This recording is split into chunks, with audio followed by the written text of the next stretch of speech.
Assalamualaikum warahmatullahi wabarakatuh. Apa kabar teman-teman? Mudah-mudahan pada sehat dan masih tetap semangat ya untuk mengikuti kuliah eh, ini ya, kuliah dengan materi lanjutan dari minggu yang lalu. Baik, teman-teman, kita lihat pada slide berikutnya. Oke, teman-teman, pada pertemuan ketiga ini saya akan menyampaikan 8 hal. Yang pertama adalah tentang definisi, tentu saja ya, yang berkaitan dengan perencanaan komunikasi. Lalu tujuan, manfaat, dan prinsip, serta jenis dan proses perencanaan komunikasi. Lalu faktor apa yang mempengaruhi dalam proses perencanaan komunikasi, dan yang terakhir adalah contoh kasus atau contoh penggunaan dari ini ya, perencanaan komunikasi. Baik, ya, saya akan melanjutkan tentang definisi perencanaan komunikasi pada slide berikutnya. Kita lihat ya. Oke, teman-teman, mengenai definisi perencanaan komunikasi, saya kira banyak ya, banyak para ahli entah itu dari manajemen atau bidang komunikasi juga banyaklah yang ini apa yang mendefinisikan. Tapi saya menyampaikan cuma 3 saja ya, yaitu menurut Kultif Center Bloom itu satu, kemudian yang kedua adalah menurut Arjeti, dan yang terakhir adalah menurut Aswell.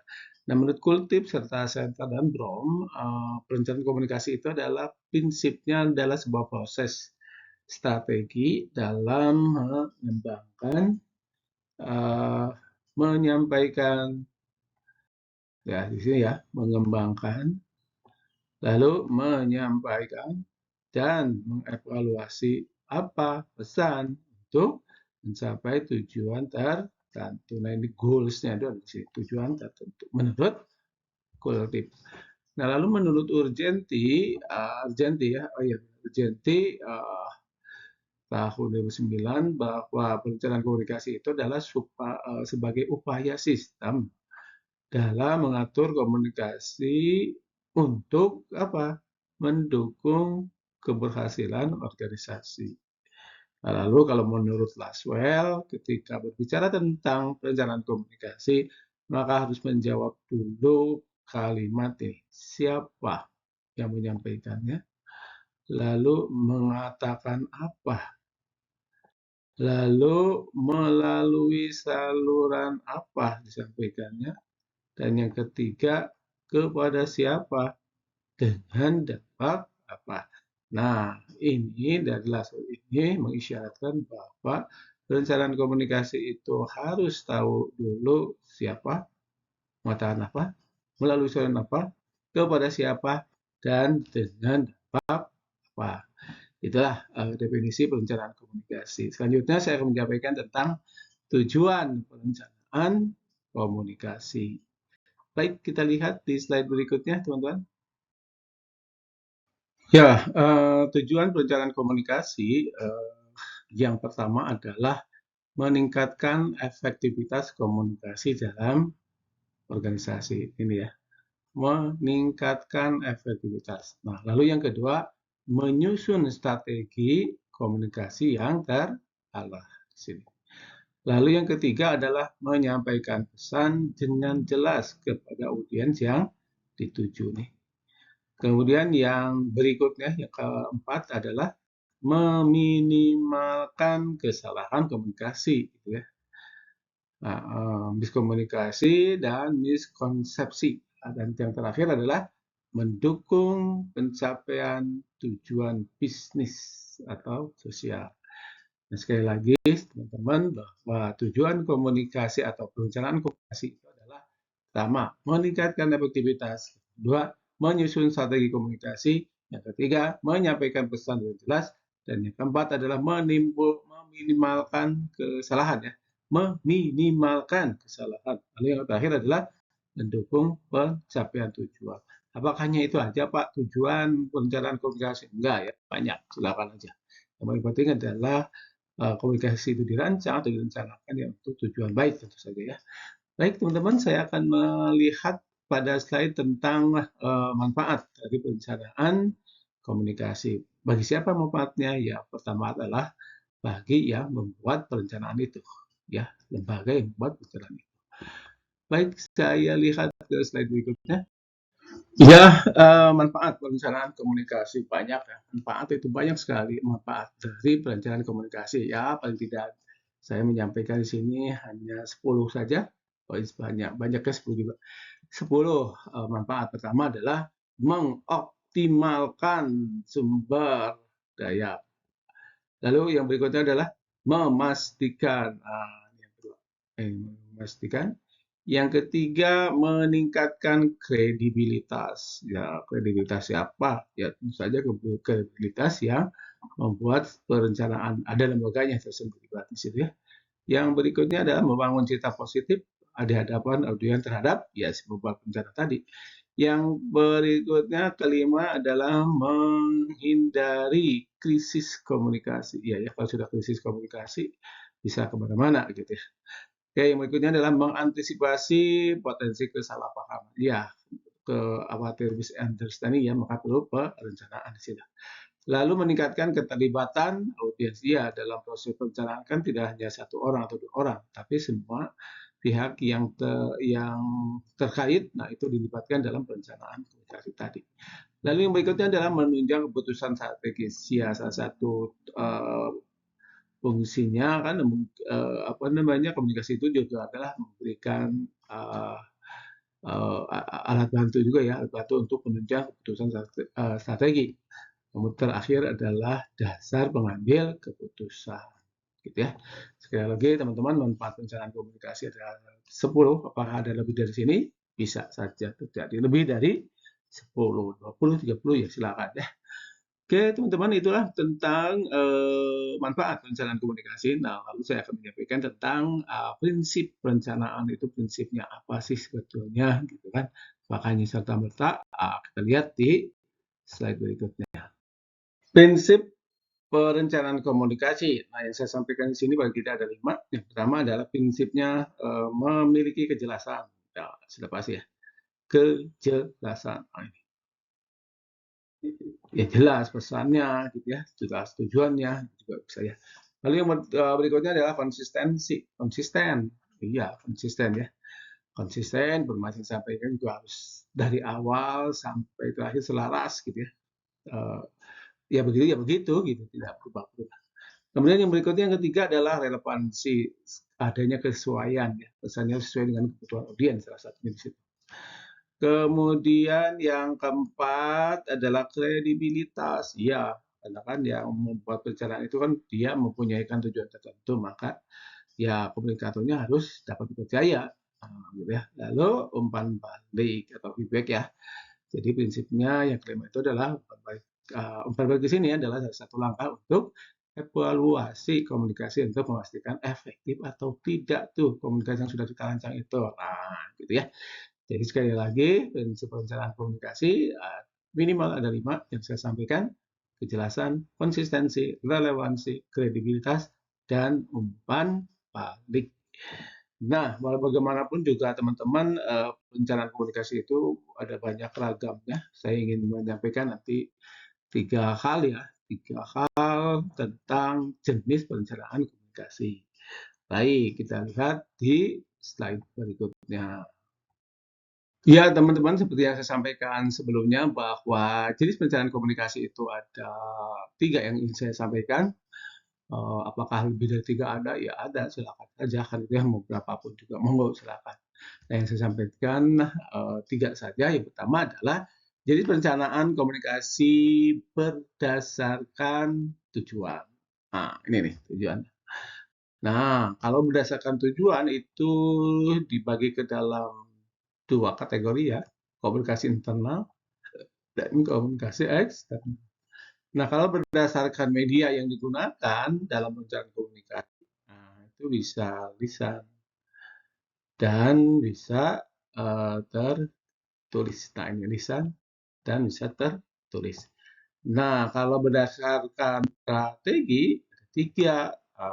Ini 1, Kemudian komunikasi permasalahan ya, yang satu, yang kedua komunikasi krisis, dan yang ketiga adalah komunikasi persuasif. Nah, itu ya.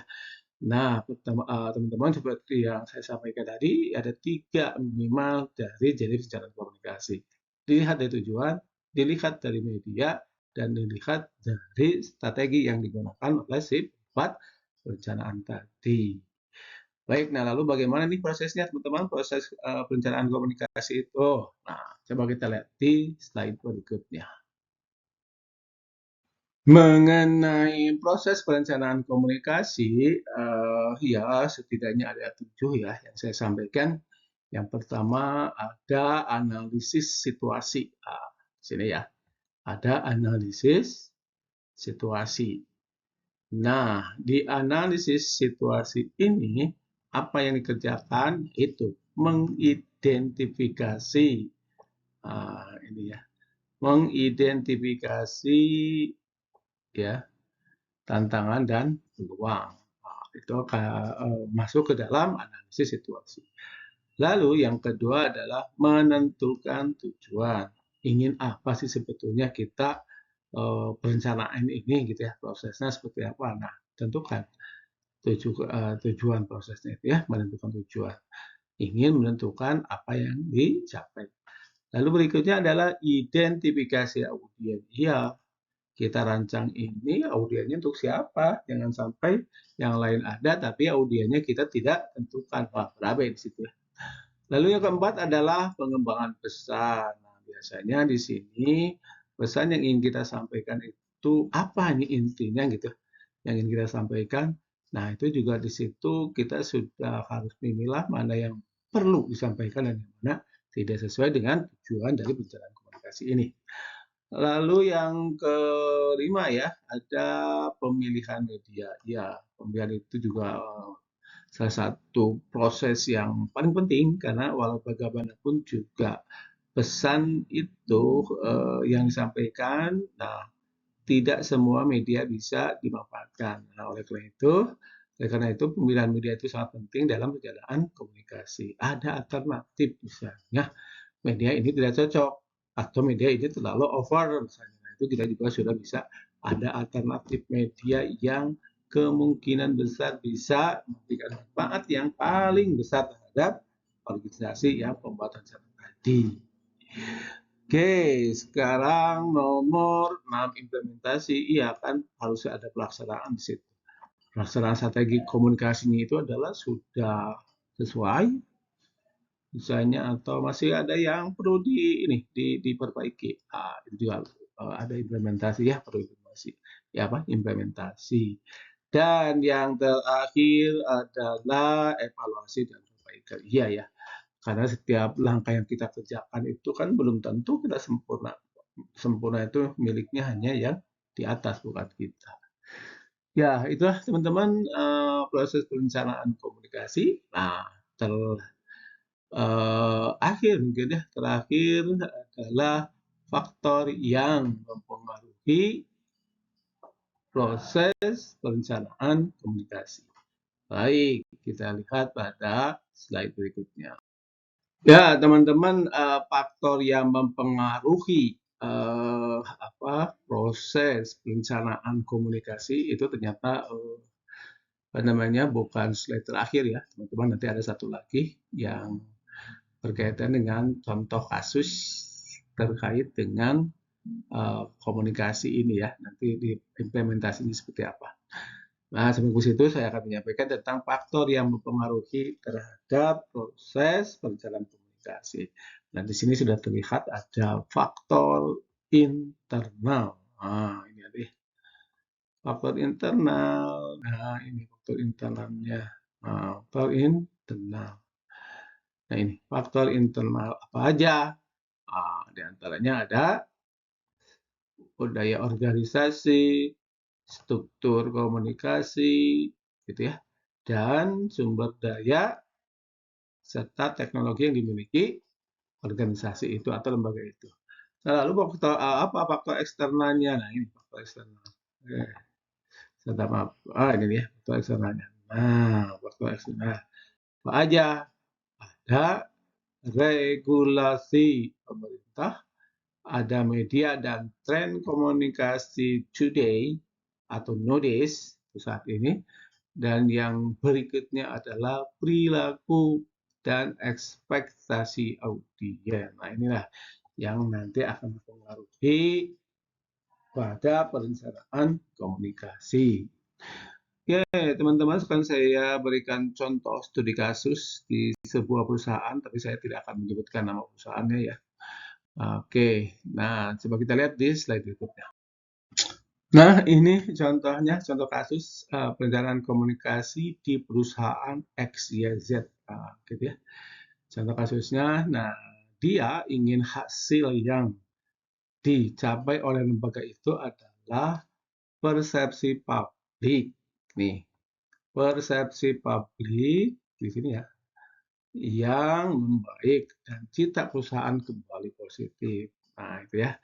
Nah, hasil ini ya tentu saja tidak bisa serta-merta kita dapatkan kan gitu ya. Maka di situ harus ada perlu upaya-upayanya. Nah, salah satunya adalah dengan perencanaan komunikasi. Nah, ini latar belakang nih.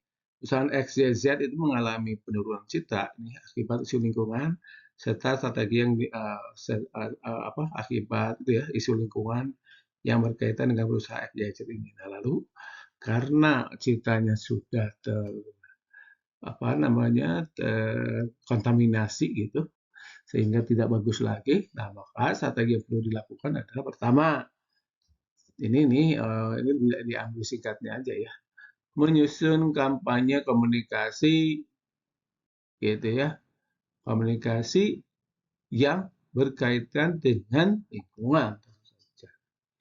Yang kedua adalah pemilihan media, menggunakan media sosial atau media yang mana nih?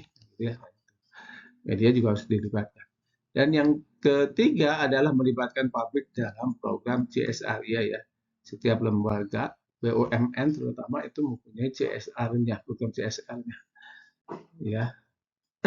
Semoga punya program itu. Dan yang terakhir adalah mengadakan konferensi pers untuk membangun aspirasi. Nah, itulah teman-teman tawaran jika ada kasus gitu ya tentang citra lembaga menjadi turun.